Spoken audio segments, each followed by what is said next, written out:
Salut à tous de nouveau, voici la deuxième vidéo consacrée à l'imprimante 3D Zone Star Z10 M2. Alors M2 c'est pour la double extrusion qui est sur cette machine. Alors avant de faire l'assemblage, je vais vous parler de ce qu'il y a sur la carte mémoire fournie. La voilà ici. Alors, vous voyez dans le répertoire Z10M2, il y a un répertoire firmware. Dedans, vous trouverez tout le nécessaire pour installer des firmwares à partir d'un PC. Ensuite, dans le répertoire PC Software, vous trouverez les paramètres des logiciels qui sont des freeware. Rapeti est un freeware. Et puis des copies d'écran qui vous montrent comment mettre ces paramètres. Ensuite, vous avez un répertoire test G-code, donc c'est différents fichiers G-code, donc prêts pour l'imprimante avec de l'impression simple extrusion, couleurs mixées et deux couleurs séparées. Ensuite, troubleshooting, ça veut dire problème rencontré, donc ça vous donnera quelques sujets au cas où vous auriez quelques soucis de fonctionnement. User guide, c'est les différents guides de la machine. Wiring diagram, ça vous montre tout simplement quelles sont les prises connectées à quel endroit sur la carte intégrée dans le boîtier. README, voilà, qui vous dit d'aller sur Cloud de Google pour aller chercher des mises à jour. Et puis le fichier Z10 Partlist qui vous dit que vous avez reçu tous ces accessoires. Alors à ce sujet, il faut savoir que sur le dessin de l'annonce, il y a deux supports pour les bobines et dans la liste officielle, dans ce que j'ai reçu, effectivement, il n'y a qu'un support de fourni. C'est le support que j'ai déjà fixé sur le boîtier. Ok, un support relativement rustique et pas adapté aux bobines de grande largeur. Il faudra voir à le modifier éventuellement. Deuxième chose intéressante, j'en parlais dans la première vidéo. Donc voilà la tête d'extrusion avec ces deux ventilateurs. Et je vous parlais qu'il y a un accessoire assez étrange, une vis avec une tige. Et effectivement, lorsqu'on démonte un des accessoires qui relie au tube en téflon, eh bien on peut à la place fixer cette chose dedans qui va permettre et d'une de chasser éventuellement du filament cassé à l'intérieur et qui va permettre à verrouiller une des arrivées pour se servir de la machine exclusivement en mono-extrusion et donc pour éviter d'avoir du filament qui remonte par l'autre bout. Si vous comptez utiliser en double extrusion, eh bien vous resserrez bien fort le deuxième raccord rapide. Alors pour ça, il faudra une pince ou une clé de 10 non fournie, mais vous trouverez bien un accessoire. On va commencer d'abord justement par fixer cette tête sur le support. Pour ça, on va utiliser soit le tournevis fourni. Personnellement, je vais en utiliser un plus pratique et plus grand. Alors on voit que toutes les vis sont fournies et préinstallées. Donc là, il suffit de les dévisser un petit peu.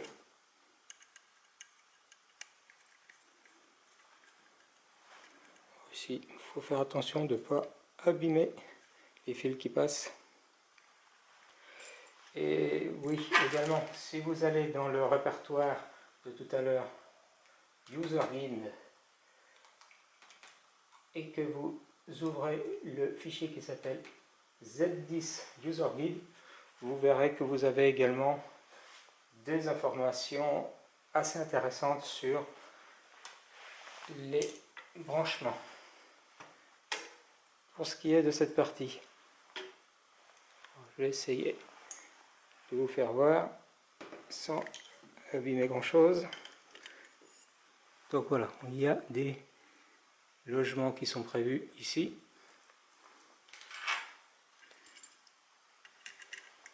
Il suffit théoriquement d'avancer, et là je n'ai visiblement pas calculé assez mes écrous, enfin mes vis, pour pouvoir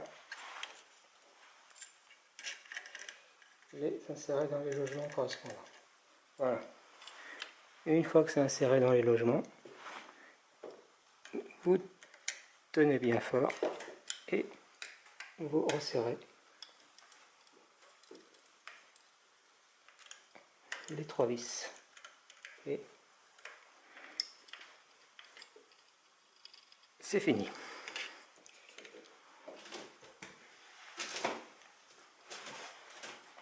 Je choisis une des clés à laine fournie pour desserrer les vis qui sont là.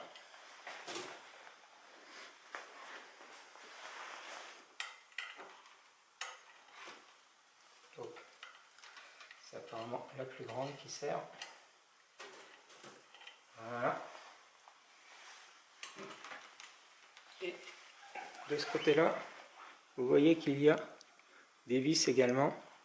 C'est des vis de blocage en l'occurrence, mais qui vont servir tout à l'heure.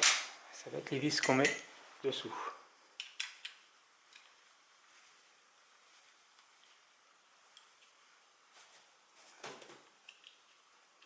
La deuxième, voilà. Donc cette partie-là, avec les prises apparentes, c'est l'arrière de la machine.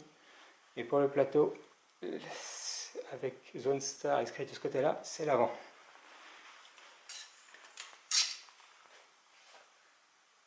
Il suffit maintenant d'appuyer sur la tête de vis pour insérer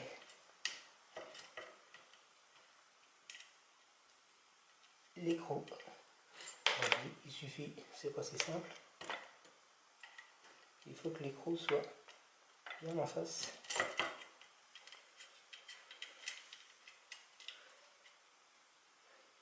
Sinon, il risque de se mettre en crabe. Et on fait la même chose de l'autre côté.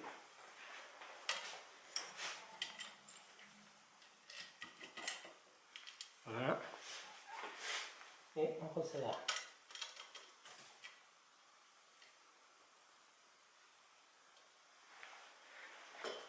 D'abord faiblement.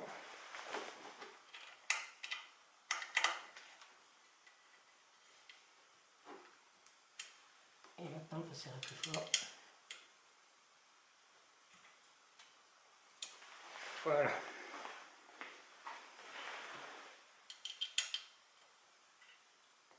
Voilà. On peut vérifier que les autres sont insérés. C'est le cas. Ensuite, on met délicatement la machine sur un côté. Voilà.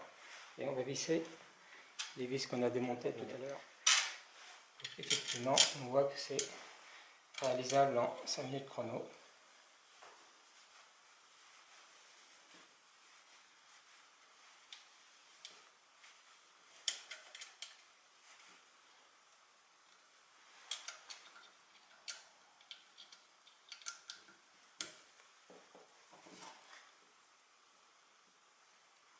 Voilà. On redresse la machine. Et maintenant, on peut vérifier qu'il n'y a pas de jeu. Alors si vous rencontrez du jeu, vous verrez que derrière, ici, il y a une partie hexagonale. Et en jouant de plus ou moins 30 degrés, c'est un excentrique qui vous permettra de resserrer le galet plus ou moins fort dans ces directions-là. Il y a ça des deux côtés. Et il y a certainement la même chose, oui. Il y a la même chose au niveau du galet inférieur ici, si vous trouvez qu'il y a trop de jeu. Il faudra également une clé plate de 10 non inclus. Alors je rapproche la boîte et on voit qu'il y a toutes sortes de nappes à brancher. Et on voit que c'est plutôt pour... Ça c'est la nappe qui gère le plateau chauffant. On voit que on n'aura pas beaucoup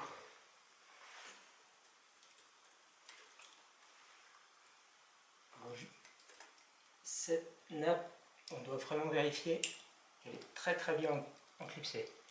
J'ai eu précédemment un problème sur une imprimante à net où si c'est mal enclipsé, ça chauffe et vu le fort courant, eh bien ça peut endommager les contacts. Donc, même un peu de colle chaude par-dessus pour la verrouiller, ça peut être intéressant. Et ensuite, vous regardez les indications. Ici on a Z-Bunter et Z-Switch. Donc ça va être pour cette partie-là, et on voit qu'il y en a un qui est plus long que l'autre. Donc on va utiliser le pour ce côté-là, le long pour l'autre côté. Pour rappel, l'axe X c'est celui-là, ce moteur-là. L'axe Y c'est celui-là. Et l'axe Z c'est vers le haut. Je branche le premier moteur Z et le contact Z également. Je vais passer par dessous.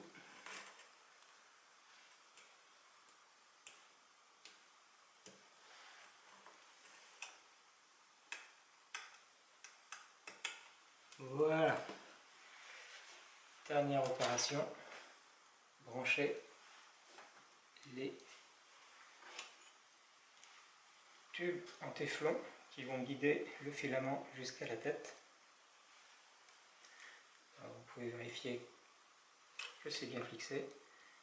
Vous avez juste à enclipser. Je vérifie juste. Ils font la même taille, donc il n'y a pas de problème. Voilà. Et la même chose ici.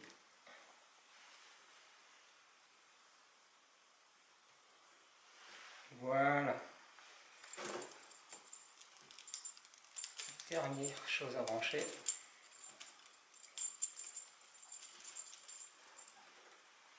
Le cordon de la tête d'extrusion. Et ce sera sur la prise inférieure du boîtier de commande. On peut également fixer un collier pour éviter que ça se balade. Vu qu'il y a deux prises de taille différentes, il n'y a pas de possibilité de se tromper. Il faut savoir que la deuxième prise, la supérieure, c'est pour des accessoires. Et en premier lieu, une sonde qui va permettre de faire l'auto-ajustement du plateau chauffant.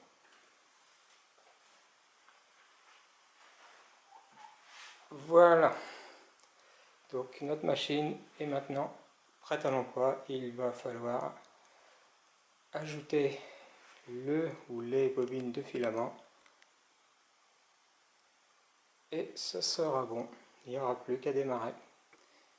Et ça, on verra ça dans la prochaine vidéo. Ciao!